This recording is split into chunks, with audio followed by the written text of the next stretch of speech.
So hydrocephalus is basically where production is greater than absorption. So your body is constantly making CSF. And it makes CSF and absorbs CSF at the same time. Okay, it's even. So when you make CSF, it absorbs it. Make it, absorb it. It just keeps up the whole time. What happens with hydrocephalus is that you make CSF and you don't absorb it, so those ventricles increase. And remember, it's all about the enclosed skull. You only have so much CSF, so much blood, so much brain. So if you have enlarged ventricles, something else has to give, right? Brain has to give or blood vessels have to give. And you don't want really either one of those because you don't want to have ischemic brain. And you don't want to have a decrease in blood because that decreases the amount of oxygen that the brain gets. It can be a congenital or acquired. And either it's caused because either there's an impaired absorption of CSF or an obstruction of flow. So either CSF is not getting absorbed for some reason, or CSF can't flow because there's some kind of obstruction.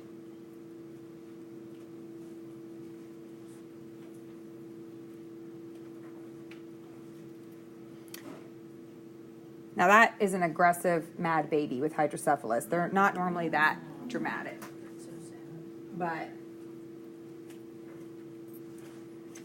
so early signs are basically a rapid head growth. So any of you who have kids know that you go to the doctors at, or any of you who have worked in pediatrician's office, know that they go to the doctors at 1 month, 2 months, 4 months, 6 months, 9 months, 12 months, 15 months, 18 months, and 2 years. And at every single one of those 9 visits in the first 2 years, plus all the sick visits and all the worry visits, so probably like 20 visits in those first 2 years, they will always measure their height, weight, and head circumference, okay? Because remember, they've got that fontanelle that's open. The anterior fontanelle is open for how long? About 18 months, right? So that head, because the head is still growing during that time. And so they will get a head circumference to see how it is. When they do their well child checks, they get a head circumference. And remember we talked about the growth charts and how they have a growth chart for weight and height. They also have a growth chart for the head, for head circumference, to tell you where your kid's head sits on the chart. So they will have rapid head growth. My son has a ginormous head. He looks like Charlie Brown. And when he was little, it was humongous.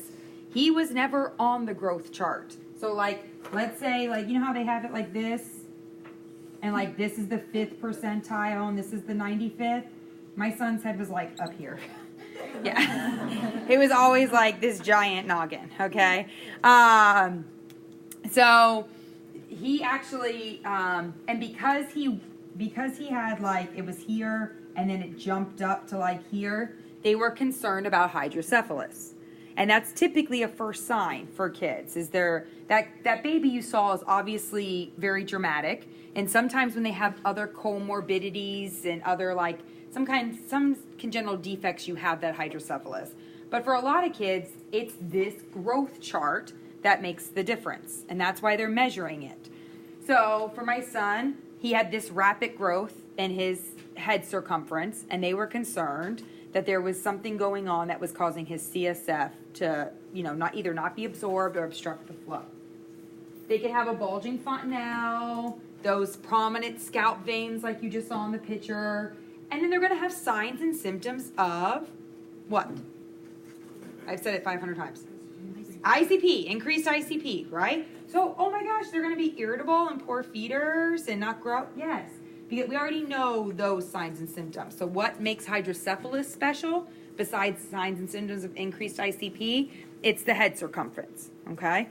So if it's a late sign, which most of the time we catch it early, Then they can get the high-pitched cry, the vomiting, the sunset eyes. Do you know what I'm talking about with the sunset eyes?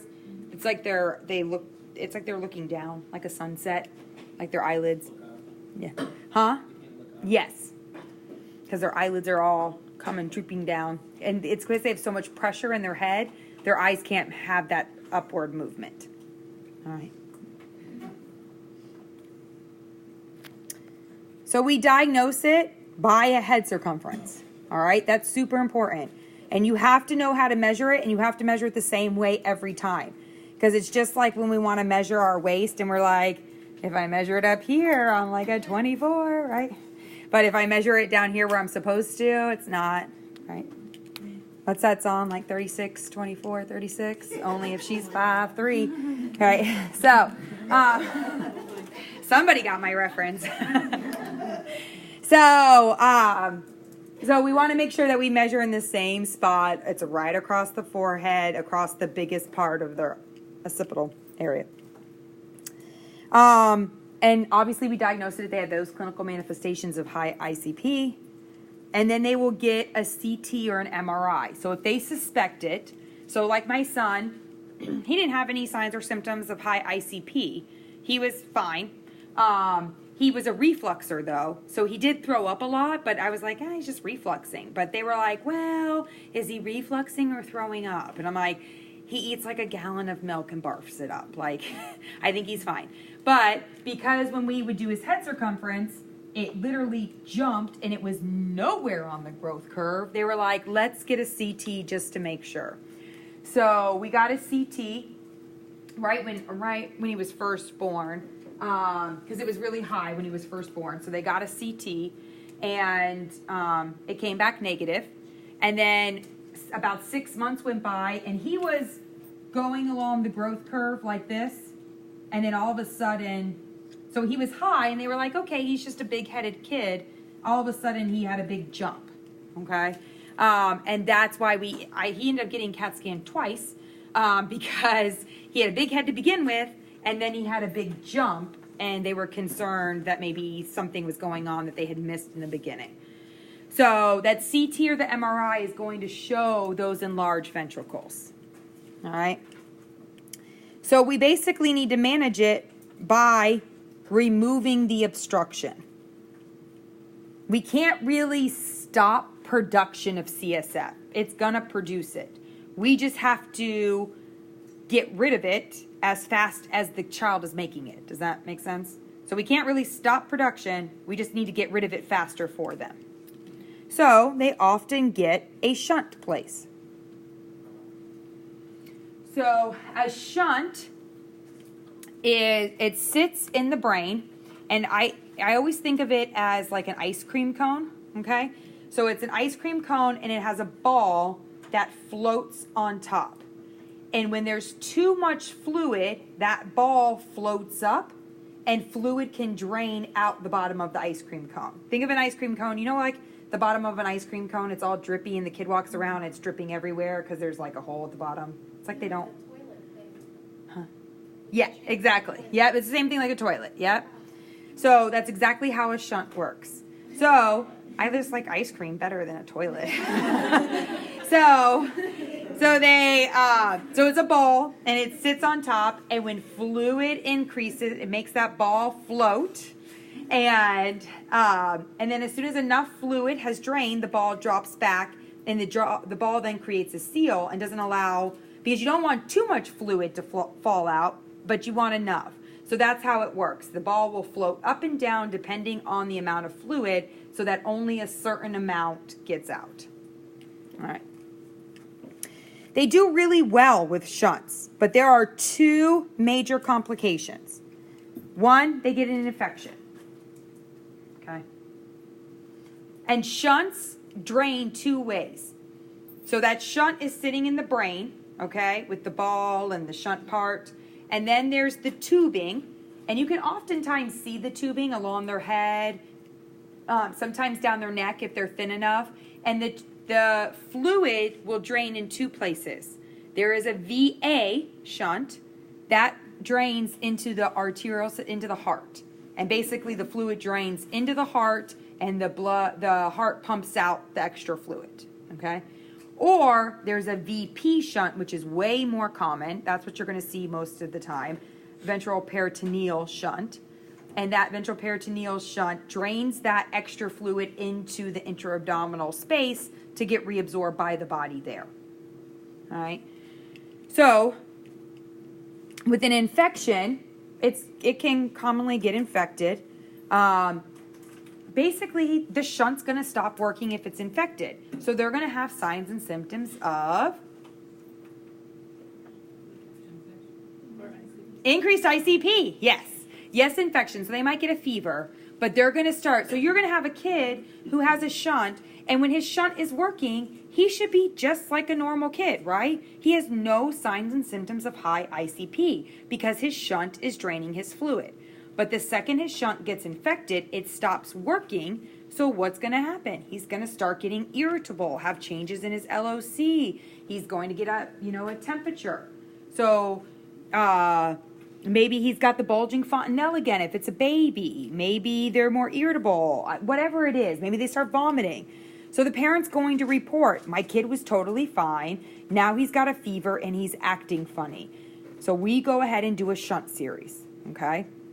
So we can actually, when they come into the hospital, there are protocols, like at all children's. Our protocol is to get a CT of the head or an MRI of the head if we can get one. And then we get a shunt series, which is x-rays of the shunt from the head to the belly or to the head to wherever it is, so that we can see if there's anything wrong with the shunt all along the way, okay? So if we see an infection or we think there's an infection, we're going to treat with IV antibiotics, okay? We want to try to treat with IV antibiotics. If we have to take the shunt out, remember that we can't put one back in right away, okay? We have to make sure that the infection is completely gone. So a lot of these kids will then get admitted to the hospital. They have their shunt taken out. They heal the infection. While they're healing the infection, they oftentimes get an external shunt because they still have problems. So they'll get that external shunt, and then once the brain is healed and it's better, then they'll get a new shunt placed back in.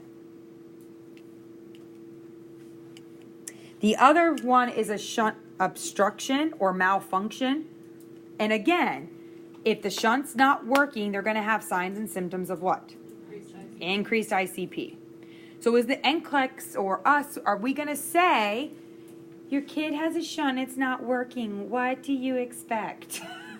No, we're not going to ask you that. That's a level 1 question. You're now level 3, almost level 4. We're going to say you're the ER nurse. Mom reports that the child is more lethargic and complains of a fever. Shunt placed 10 years ago. What is your nursing priority?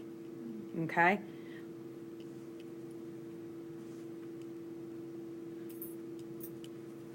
They want you to kind of already know that the child is probably, that these are the 2 complications. This is what I need to look for.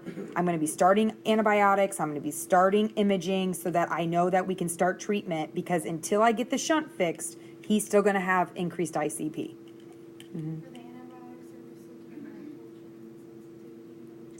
Yeah, but you would, yeah, but typically they would get the culture first. Yes, and then a bond. Yep. All right, that's it for hydrocephalus. I always say I'm going to get this picture. I keep forgetting to get it and add it to this. One of my favorite pictures of my son is his head was always so big. It's like he's grown into his head now. It's not so big. It's still big. But when he was 2, I had to buy him size 5 shirts to get over his head. Like if they weren't buttoned up. So I would have to buy these huge shirts to pull over his head. When he was 2, he wore an adult bicycle helmet. He couldn't fit into a child helmet. So one of my favorite pictures, I mean, he literally, he lived with a bruise on his forehead because when he was learning to walk, he would walk and just fall and hit his head, every time, because he was so top heavy. He was so freaking cute. But so when he was little, he used to wear these big baggy t-shirts because it was the only thing I could get on and off his head without screaming. So he has an older sister, and he wanted to be like his older sister. And my daughter used to wear the headbands that are not like a headband that you slip on, but the ones that are like all the way around. You know what I'm talking about? Mm-hmm. But instead of wearing it like this around, he would wear it like a headband. So he would wear the headband like you would like a workout, and he would run around, and he had these favorite little pair of flip-flops, and he'd run around in his little flip-flops, a diaper, a big baggy t-shirt, and like his sweatband. And I was like, oh my God, I have my own little Richard Simmons. I love it. Like he would be like, ah. And I love it because it's such a classic picture of his giant head, his bruise on his forehead, like, and then running around. Like it describes it pretty well. But thank God he never really had hydrocephalus. He just has a big head. But all right, spina bifida.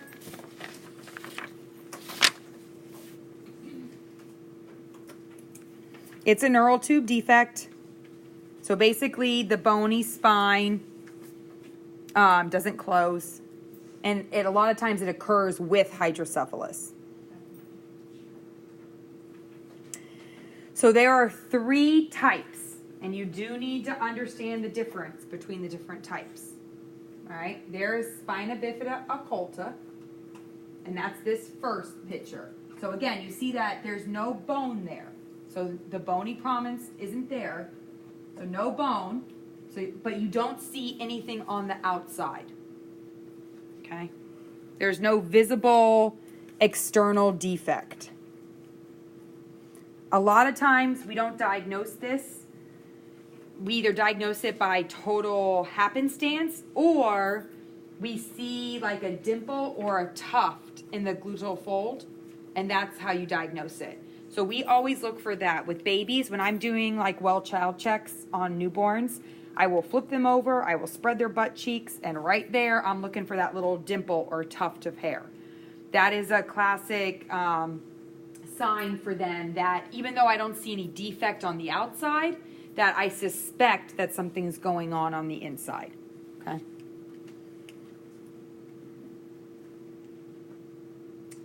Then there's spina bifida cystica. So spina bifida occulta, nothing on the outside except for maybe the dimple. Spina bifida cystica, you can have, it's a sac. So you can see it on the outside. So here are the sacs. And there are 2 different types of sacs. The first is the meningocele.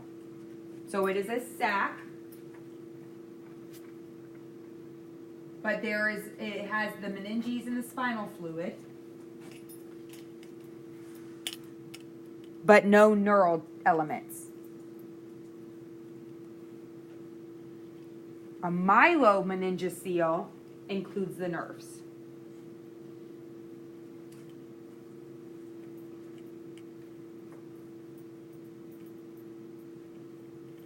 And this is, again, why spina bifida occurs kind of on a continuum. You can have kids who have spina bifida who walk fine, have normal sensation, who have no problems urinating or like no neurogenic bladder, anything like that, because they might just have spina bifida occulta. Or you can have very severe cases where they're wheelchair bound, neurogenic bladder, if they had a myelomeningocele that was damaged.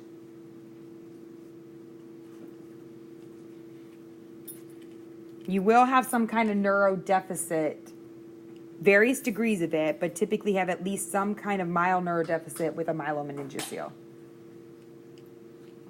because it includes those nerves. We often can see this in the prenatal ultrasound. It is really cool. They have started doing surgeries in utero for this. They've only done a few, but because they don't want to damage that sac, because any damage to the sac damages nerves. And the more you damage the nerves, the more neurodeficits you're going to have. So your biggest job as a nurse, if you were taking care of a brand new baby that's just been born with a myelomeningocele, is to protect that sac. Because you protect the sac, you protect the nerves. So they can diagnose it ultrasound. Do you think these babies are born vaginally? No. If they are vaginal births, what's going to happen to that sac? It's going to burst. And then you're going to guarantee them to be wheelchair bound.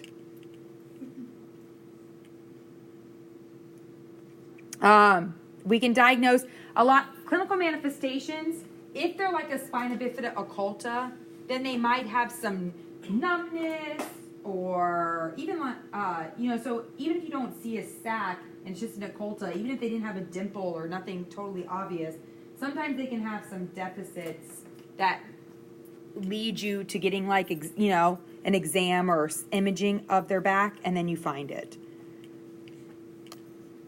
So they'll get an MRI, CAT scan.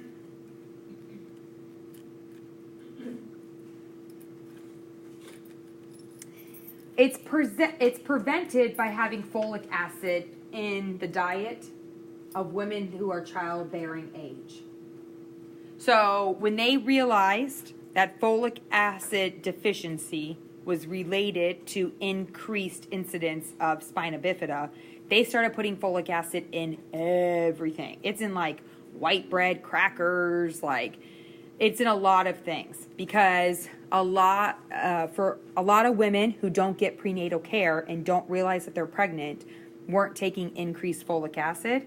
And so they wanted to make sure that even if you weren't getting prenatal care, that you were getting the folic acid to prevent it, because it's during that first trimester.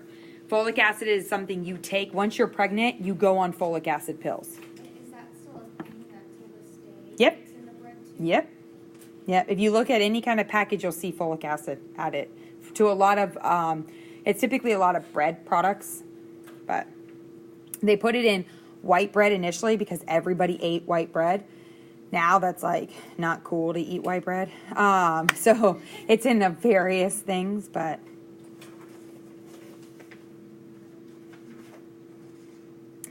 So clinical manifestations, it varies. It just depends on how severe it is. They can have physical movement problems, but it could be very mild or it could be very severe. Yes, Alta. So I remember in the book, so what's the difference then between the folate? That's the same thing. Synthetic? Because I remember reading it in the book and I just can't recall it. They're saying it was like an abnormality of a pathway for the folate. So you just don't get enough of it. So when you have that abnormality, that's why we give the folic acid, because it helps with the folate. But it's the same thing. Don't get too caught up in all of that. Just know that it is a deficiency in folic acid that causes it, and that's why we supplement folic acid to make sure that it doesn't cause it. Don't go too into the deep end with that. I just saw it in the book and I was like, what? Yeah. The book does go a little deep indie, Yeah. but you don't need to. All right, so again, they can have variations on their clinical manifestations. They can have a loss of sensation, so maybe they can't feel hot and cold. Loss of bowel or bladder control. They might have some malformations of their legs or feet, like they might be twisted. They can have hydrocephalus or a Chiari malformation. You don't need to know what that is right now.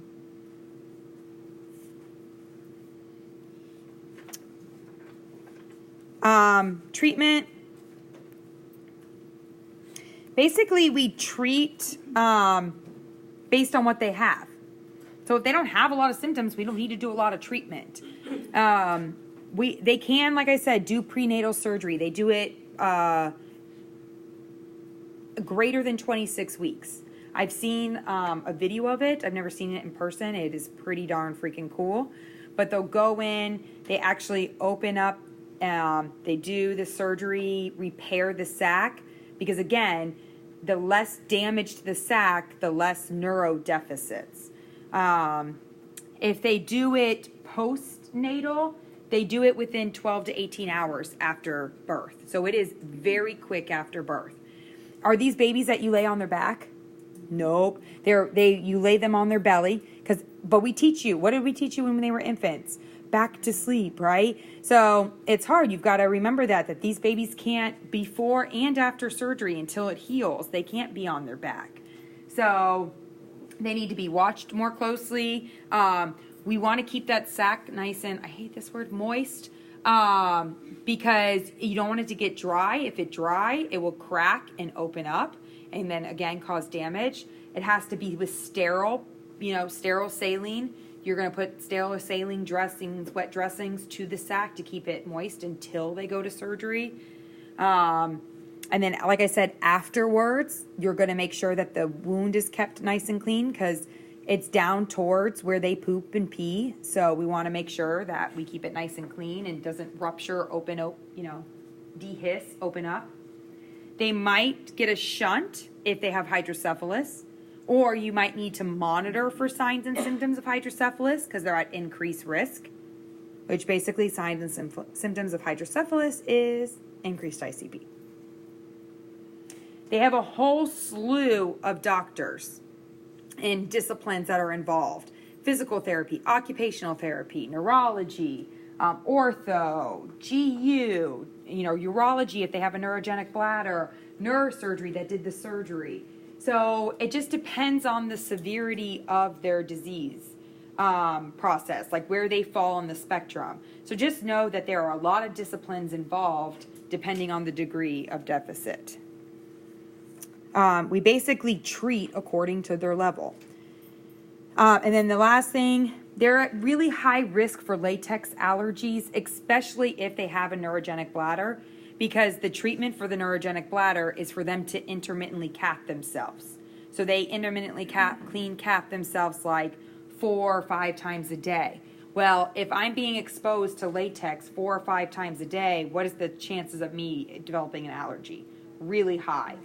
So they used to go ahead and just use latex, and if they developed an allergy, then stop. Now what they do is they just avoid it altogether. So these kids, we just avoid latex in general because they get exposed so much to it.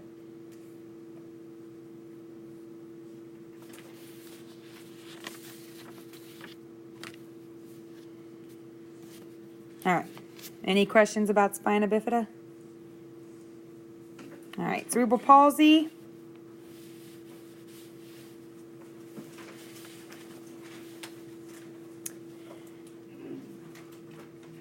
Basically, with CP, part of the brain doesn't develop properly. And the big thing to know about CP, it is permanent and it is non-progressive. What they're born with is what they have. It's a disorder of their movement or posture.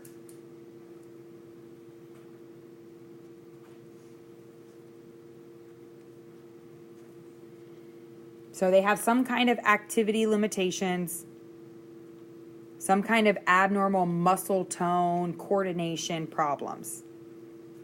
They can also have disturbances of like sensation and perception, communication, cognitive behavior. So again, they can exist along a continuum. You can have kids with just like posture movement problems, or you can have kids that are nonverbal, wheelchair bound kids. It depends on the extent of injury and the type of CP they have. And sometimes it can take months to show. So they can have there's various types.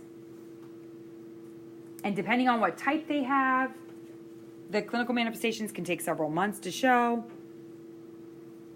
They can have a combination of these. I wouldn't worry too much about the different types of CP. I would just understand that it's a movement disorder and that you can have various combinations of it. And basically, for kids, they're going to have early signs and symptoms that show that there might be a problem. So that is why we talk about growth and development, especially so much when they're younger, because when they're not meeting milestones, it is red flags that something might be going on. So if you were to do a 6-month-old well child check and you lift them up and their head is lagging, would that be an issue? Yeah, right? Because when should they have control of their neck? By what? You may need to read that. By 4 months, yeah. All right. By 4 months, they should have control of their head. So if I'm lifting up a kid and a 6-month-old is like dragging along, that's a movement problem, right? What if they're not crawling right or only using one side of their body to crawl? Or what if they're having problems walking?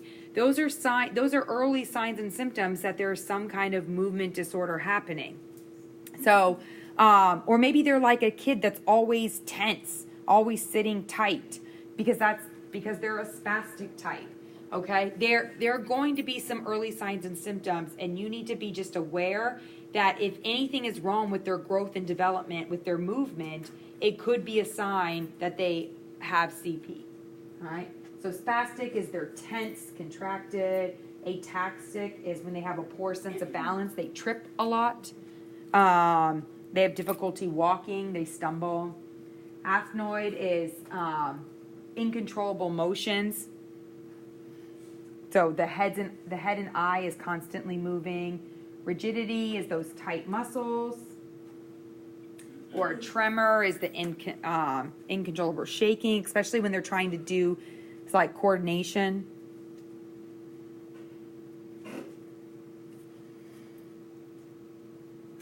They can also, like I said, if it's on the far end of the spectrum, they can be severely developmentally delayed. They can have seizures. They can have learning disabilities. But it is really a disorder of movement and posture. But it's important for parents to know that it is non-progressive, it is permanent, and basically our treatment is just supportive care and trying to maintain the highest quality of life possible. We're just maximizing potential.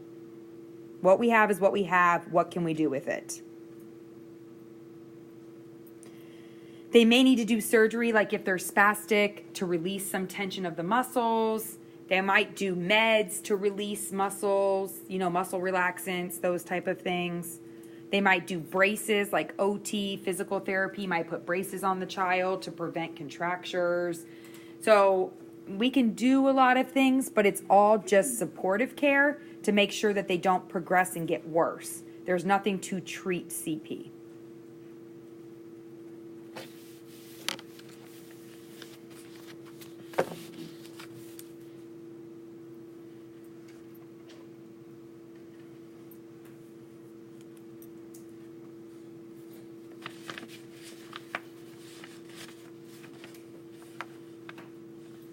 Any questions about that?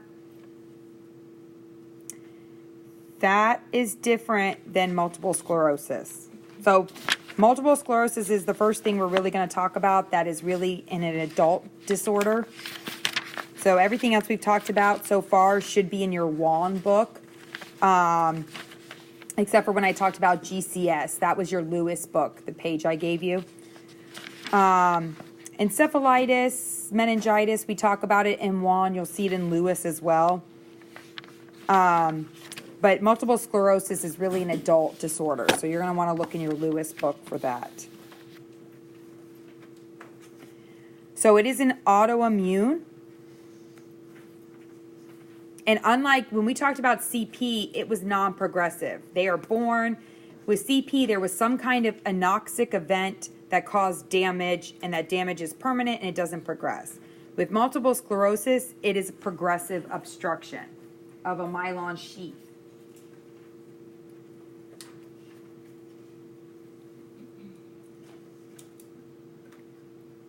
So that's the myelin. I'm such a good drawer. All right. So those are like nerves, okay? And basically, the myelin sheath is the red stuff, okay? The myelin sheath sits across the nerve, and that helps send transmission from one nerve to another.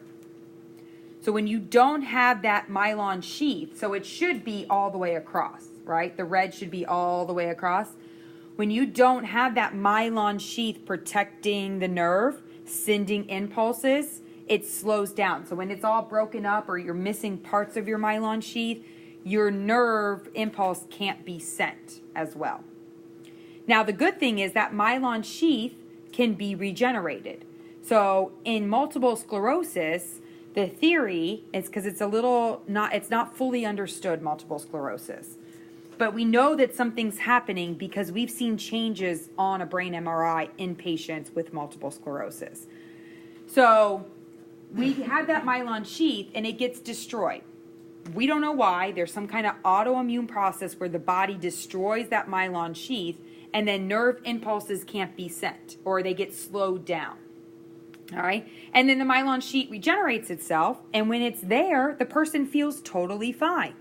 But when the myelin sheath is destroyed, the person doesn't feel good. They have signs and symptoms.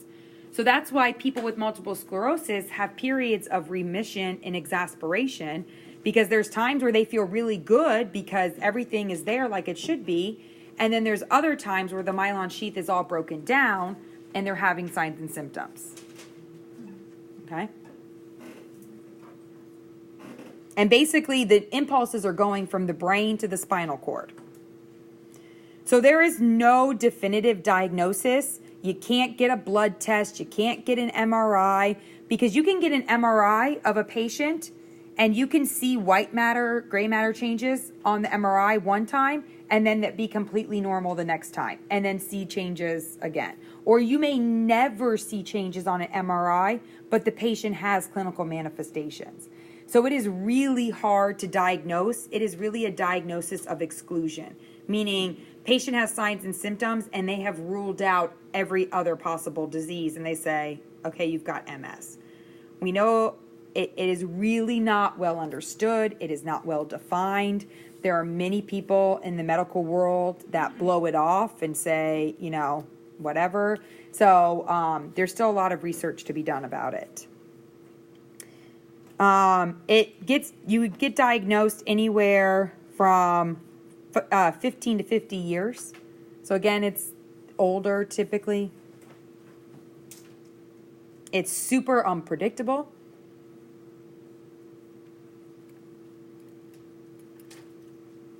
And it has a ton of random clinical manifestations.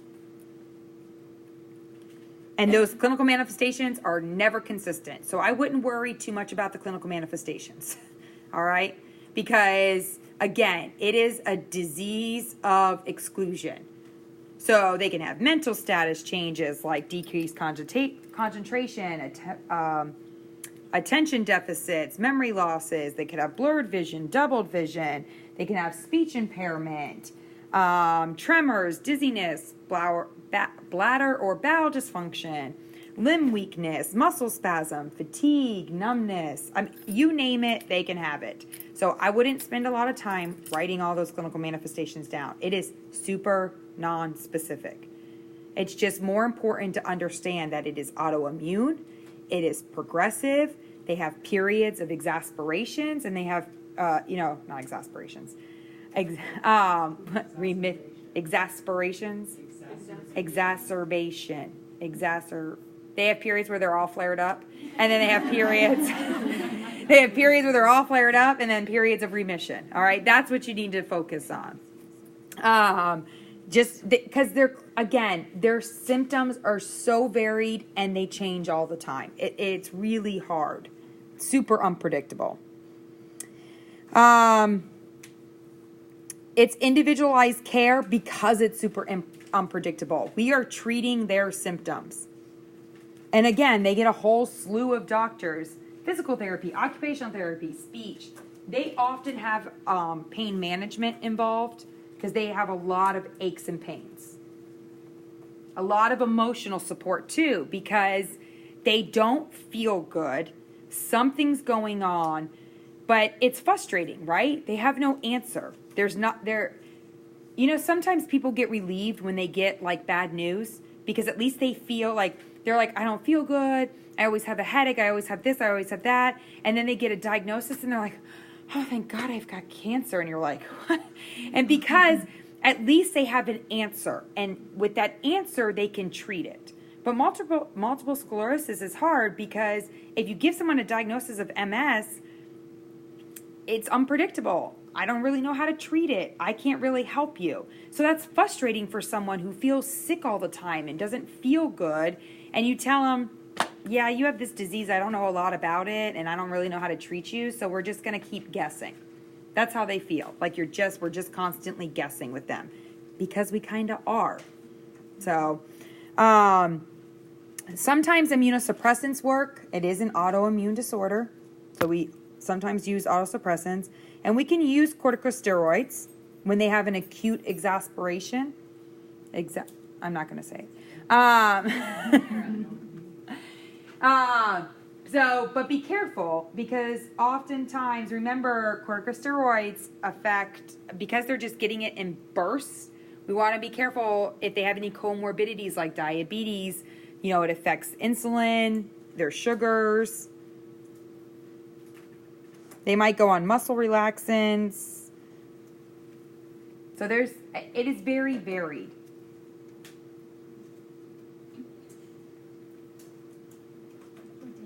Yeah. I had a patient before. She had MS. Some days she can talk. Yep. Some days she can swallow. Yep. And very depressed. Yep. I mean, honestly, it's more important for you to understand about the disease itself than try to know the clinical manifestations, because they just change. Maribel was saying that, like, one time she had a patient, she would talk one day and the next day she would not talk and couldn't even swallow her food. And that's how it is. And it's impossible to tell when they're going to feel good and when they're not. So I tell you, I know it's bad to say don't bother with clinical manifestations on this one, but don't bother, because they're so varied. I think that's the more important thing, is to understand that they are so varied, and that you really have to just be individualized with the care and give a lot of support.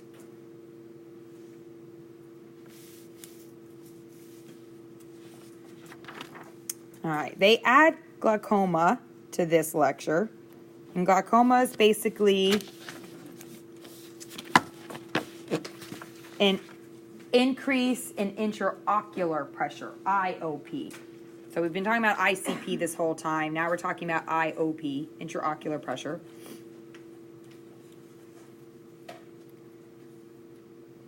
And think of that as the eyeball right there. And that's the optic nerve right there.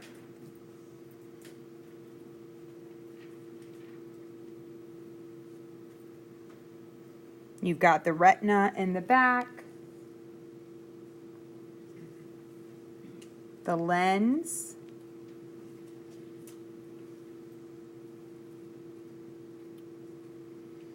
the pupil, right? The pupil's the black part. Everybody knows pupils.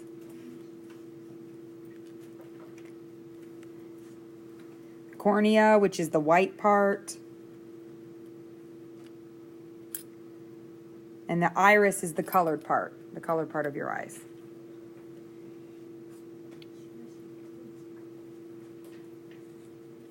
So the angle where the iris, the colored part, meets the cornea, the white, that's where outflow happens. So the fluid that's made by your eye gets drained right there where the iris meets the white part, okay?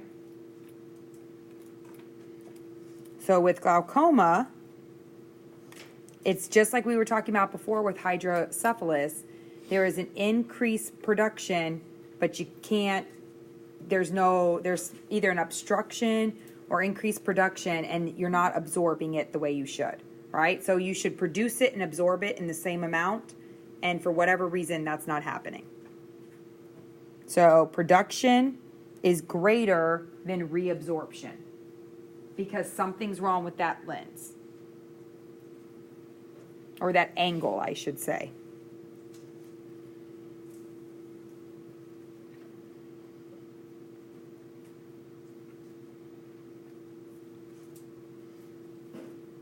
So you're producing more than you're absorbing, so you have more fluid within an enclosed space increases pressure. It's just like hydrocephalus. except for it's happening in the eyeball instead of the brain.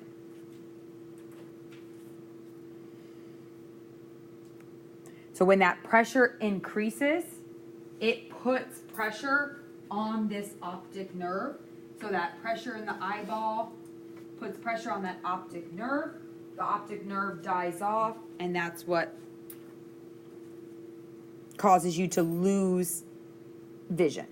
And it's your peripheral vision that is lost.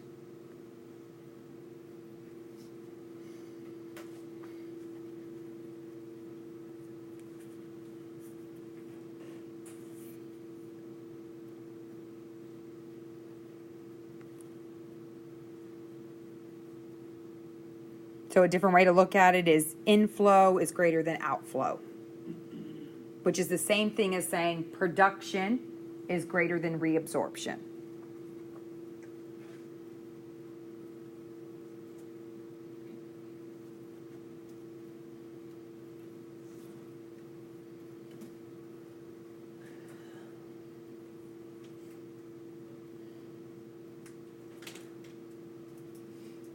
All right.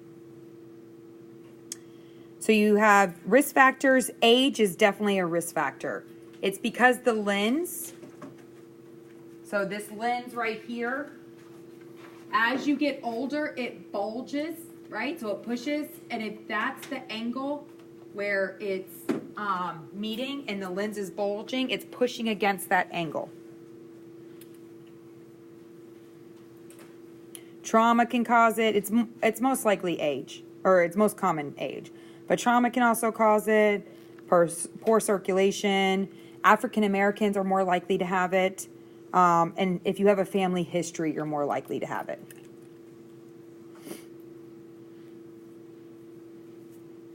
Primary open is the most common. 90% of cases is an open glaucoma.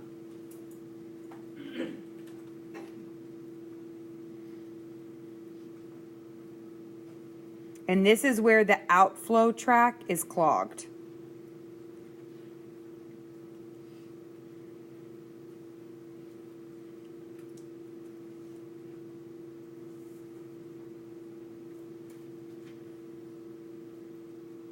So it happens really slowly.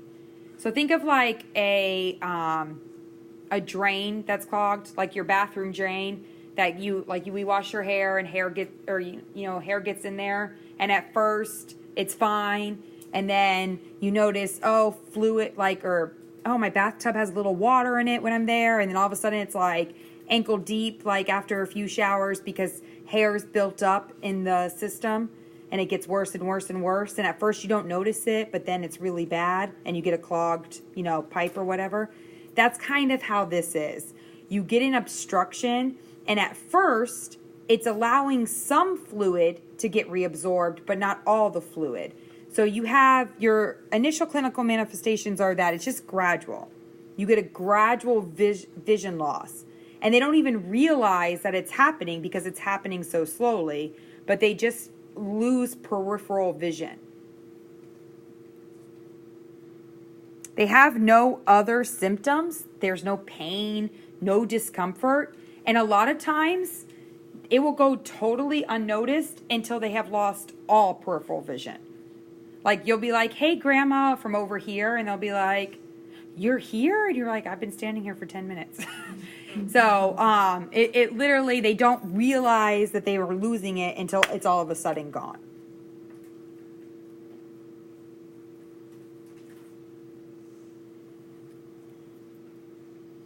That's different than closed glaucoma. So that's less common.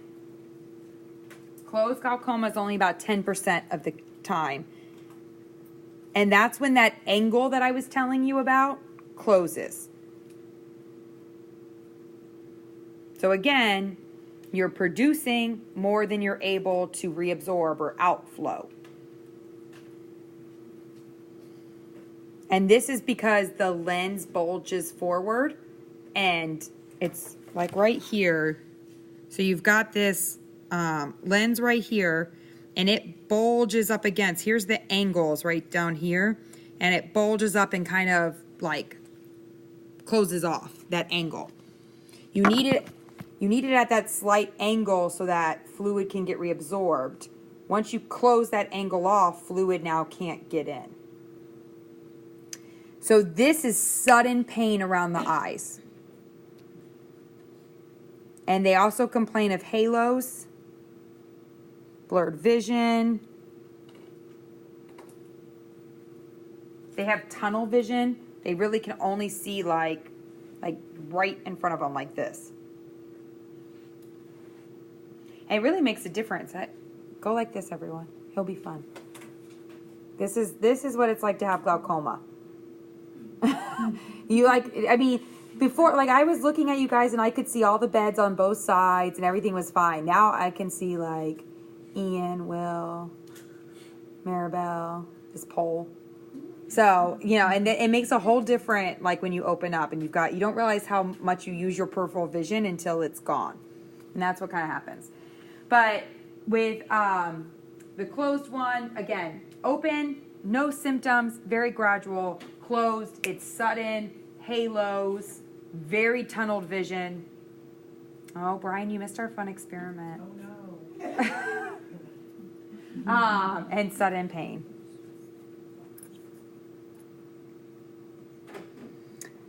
Diagnostics, you can do, history will tell you. Get a good history. They'll be like, I don't know, nothing was wrong. All of a sudden, I just couldn't see it to the side. A slit lamp, you can look. Normal intraocular pressure is about 10 to 20. So they'll obviously have increased intraocular pressure, so greater than 20.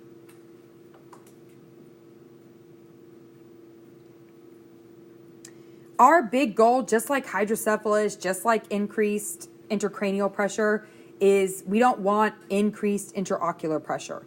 Because any pressure inside the eyeball, it's going to put pressure on that optic nerve, which that's what's going to cause it to die off. Okay? So our whole goal for either glaucoma is to control intraocular pressure, IOP, so that we can prevent any damage to the optic nerve. And we do that with eye drops, miotics. They will lower IOP immediately. So you'll see a lot of people with glaucoma, that's what they're using, those drops.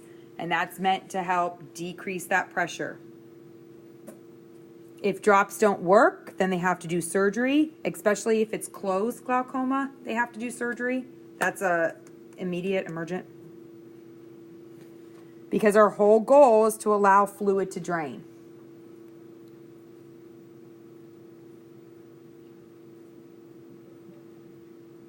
So closed, like I said, it's an ocular emergency. They treat that right away.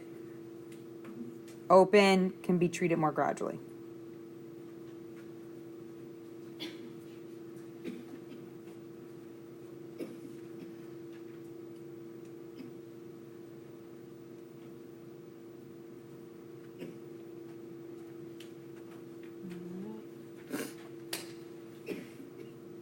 Any questions? I don't think you all will ever ask a question. Okay. And last is pain. Pain is, I'm not going to go over it a lot. You guys talk about that in 1 and 2 a lot, correct? Yeah. The big thing is we talk about it here in peds because kids still have pain. All right. Just because they're little doesn't mean, especially, I don't know why people think neonates don't have pain. They tend to blow it off in kids. We need to treat pain in kids just as we would adults. And pain is whatever they say it is. If they say it's a pain of 10, it's a pain of 10, and we need to treat them. The big important thing for kids is that we use a proper assessment tool. All right? And adults, we often ask them, what's your pain on a scale of 0 to 10 or 1 to 10, right? But with kids, they have to be at least 8 to use that 1 to 10 scale. And I would argue with you that my 10-year-old could not do 1 to 10.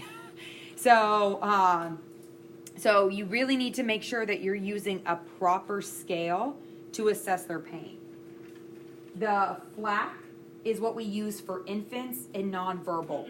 Okay, there's I don't know what page it is. You can find it in your WAN book, but it's faces, legs. I'm blanking on the others right now, but basically it is a visual. You visualize how they look, and you can get a FLAC score, and then you use that FLAC score to treat them. What? Activity, consolability, and cry. There you go. Consolable if they're crying. All right. Faces, we can start using that when they're about like 3-4 years old. And that, though, you guys have all been to All Children's now? So did you guys see the faces or know what I'm talking about? It's a little happy faces. I think there was a funny, what was that Scrub show? There was one time where she was holding it up and she like looked up at the face and then put it down and the patient was making that face. She's like, yeah, you're about a 5. But you show the kids the faces and like it's either a super happy face or a super sad face. And there's a continuum 1 through 10. And you basically say, you ask the kid, which face represents how you feel? And then they have those faces matched up to a number. And you treat them that way. Again, they can't really use the number one until they're at least 8 years old. That says 5, but it's 8. And it affects all their body systems.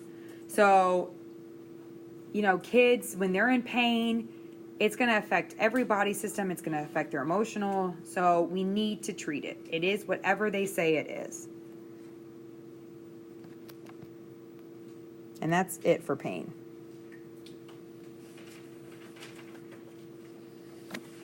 And I guess that's it for our lecture.